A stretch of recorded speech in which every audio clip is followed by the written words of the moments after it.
Funding अलग चीज है, लेकिन आपके घर के पर्दे, आपकी कालीनें, आपका बिस्तर, आपकी आपकी शहद, आपका आटा, आपकी कुर्बानी के बकरे, मैंने ये कहीं नहीं देखा कि कुर्बानी, मैंने सारी जिंदगी अपनी जब से कमाया है अपनी जो सैलरी है उसमें से होती है ना कुर्बानी।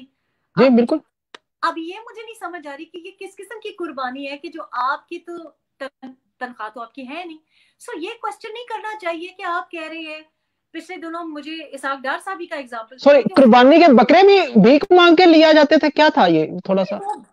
वो तो आपको पता है एटीएम्स कोई एक हो, वो कहीं से बटेर आ रहे हैं तो कहीं से मुर्गियां आ रही हैं, कहीं से कट्टे आ रहे हैं तो कहीं से अंडे आ रहे हैं। मतलब मैं तो सोर्सेज अगर आपको बताने शुरू हूं तो ये it was a huge problem कि, और लिटरली खजूरें भी मैं आपको गिनवा नहीं सकती कि it was actually shocking to me कि ये बंदा, अच्छा अपने बच्चों पे भी कुछ ना स्पेंड करना, क्योंकि देखिए जब आप कमाते नहीं है, अपने घर का खर्चा नहीं चलाते, तो आप मुल्कों को कैसे चला सकते हैं? आपको पता ही नहीं है।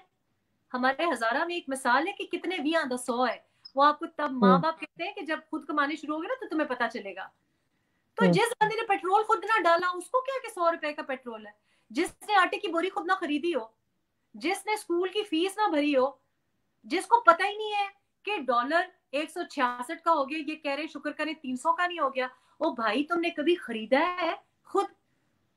मतलब हर चीज तो आपको गिफ्ट में मिली है, जमीनें हैं तो गिफ्ट में, घर है तो गिफ्ट में, दरख्त है तो गिफ्ट में, आटा है तो गिफ्ट में। उस बंदे से आप पूछें कि भाई तुम लोगों को कह रहे हो टैक्स नहीं देते हो, तुम टैक्स क्या देते हो?